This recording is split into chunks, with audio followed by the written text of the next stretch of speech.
If it needs any work doing on it, an engineer will come up and slap it. They'll do all the work in here, and that ensures that we're ready to go back online and do the whole. There's no real downtime, and that's where a lot of the cost of the aircraft comes from, because we lease them all, and that includes the service contract, as well as any repairs and such. Indeed, if any of it needed replacing and it had to go to Southampton, they bond who we lease them on, provide us with a brand new vehicle. There's never any downtime in this, unless it's the weather. Three of these aircraft, one in Cosford, one here and one in Seaton Hill. It costs about £2 million each, so that's a £6 million bill for the entire air ambulance, Midlands air ambulance, of which at the moment we're meeting, but last year was the first time we had to dip into our reserves. So because of the cost of fuel, which we don't really get any subsidies on, we're starting to see that we're struggling a bit with funding. So it's really great you could all come down and have a look, and let's start off with the first floor. So we'll go this side.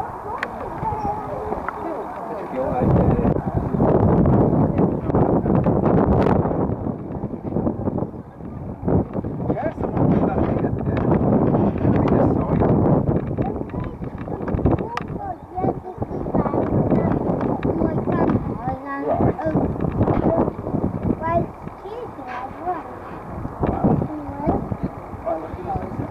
So guys, this is an EC-135, and this is a modern helicopter. It's about 10 years old, but this one itself is only about 4 or 5 years. We used to operate one of those, the Volco, which is about a 25-year-old vehicle or aircraft. This is much better in the sense that it's got a little bit more room to work in. So for me personally, I can do a lot more for the patient, and it's a lot easier for me to deal with without banging my crewmate in the face. With regards to the sort of roles that we have, you saw when the job came in about an hour ago, the bell will go and the pilot will come out and start doing his pre-flight checks. One of the paramedics is responsible for navigation, so there's a gigantic map in there where we can plot the course and the distance that we need to travel, and there's also a little GPS in the front, which isn't quite a tom-tom, but at least it puts an arrow on the map for the pilot to follow. There's a paramedic in the back. They'll be responsible for the patient care and heading off to attend to the patient, while the other paramedic will be doing shutdown to make sure everything's done nicely and nobody goes near the tail rotor where arms and legs get cut off.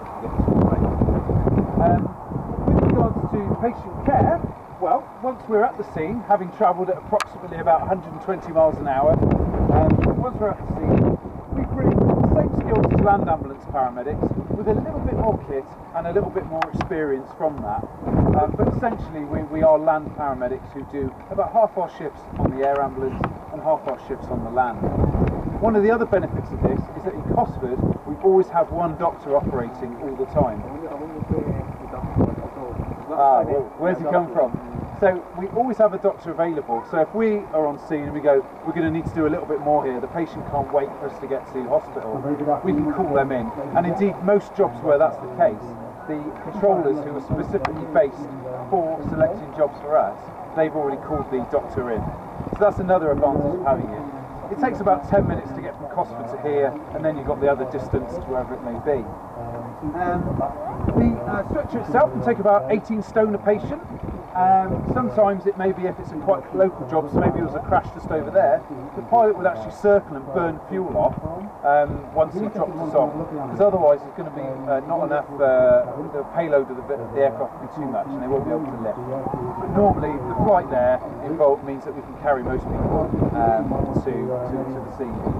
Now, with regards to hospital choices, your district general hospital like Hereford, Gloucester, Cheltenham, they're all more than capable of dealing with all jobs.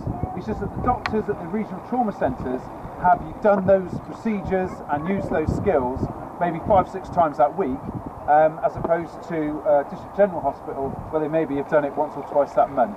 So it stands to reason the doctor's going to be more experienced in the regional trauma centres, and that's why we prefer to take the patient there, because the outcomes are going to be a lot better. Any questions at all about that? You don't have your own navigation. Well, we do, in the front. So we tap in the... Oh, my dad's well, that's slightly different. Because a sat-nav uses roads and things, whereas we use just a GPS that kind of plots an arrow, because we can fly straight away to wherever we need to go to.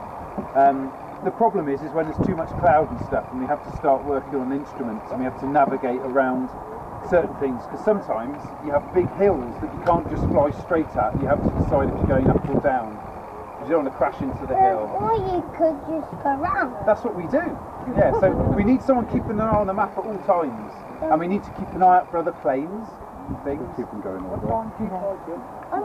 Here, here we fly from 7 in the morning till 5 in the afternoon. Cosford will be operating till 9 at night, and Taking Hill in East Midlands is till 6. Obviously that's dependent on light as well, so when the winter comes in, even Cosford will be flying till only about 6. Because we're restricted to that. Certain aircraft can fly at night, we can only land on surveyed sites. So say we lifted here at, say, 6 o'clock, sun was coming down, and we arrived at the scene, we could still fly a patient to hospital in the dark, because we know we're going to be landing at a surveyed site at the hospital. The only problem is then, we as paramedics have to get a taxi back, because the pilot can't fly just passengers back in the dark. We're only allowed to break those rules if there's a patient to save life. And me getting home from my baked beans is not going to save life. So we'd rather not go out at night, but it is capable as long as we're going to a surveyed scene and a surveyed landing. Do you want to sit on there? I have a few photos. I can see you guys are just on the seat. Don't go any further though, because there's a lot of kids that might get... Okay? Do you want to sit there?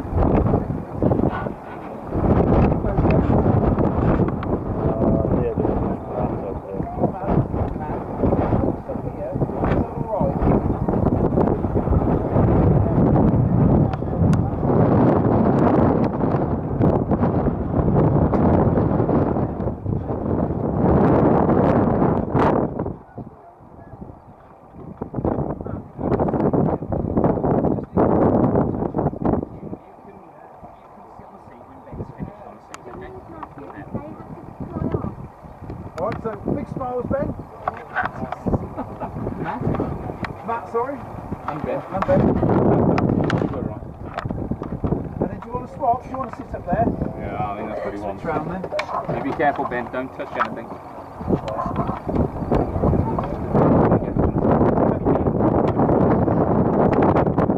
You look this way, Matt.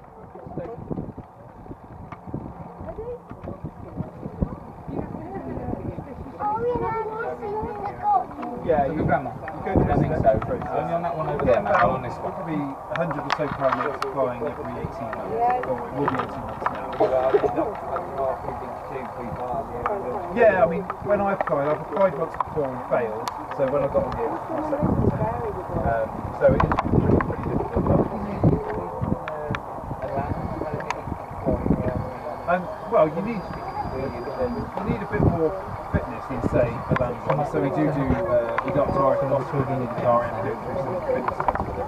Just carry also, it helps if you're not like 50 stone, whereas some of the paramedics are, you're going to use up all the payload and you won't be able to carry the patient. So that's one issue. And then you do some triage to test your knowledge of trauma job. But we are essentially land paramedics, and there are a lot of land paramedics who can take in working in this.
Teddy bear in the front.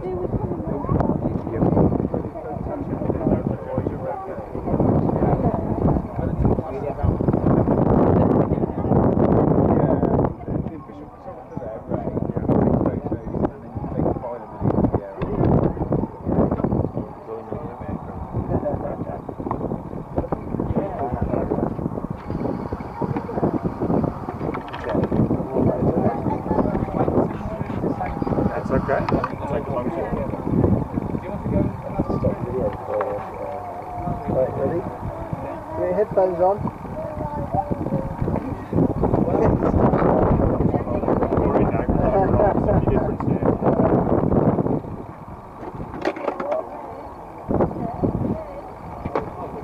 May I go? Yeah, you can go.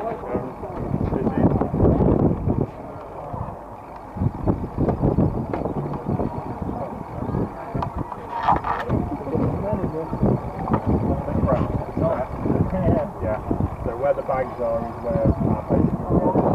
So they strap there while they're flying and we take them off over there.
Got you.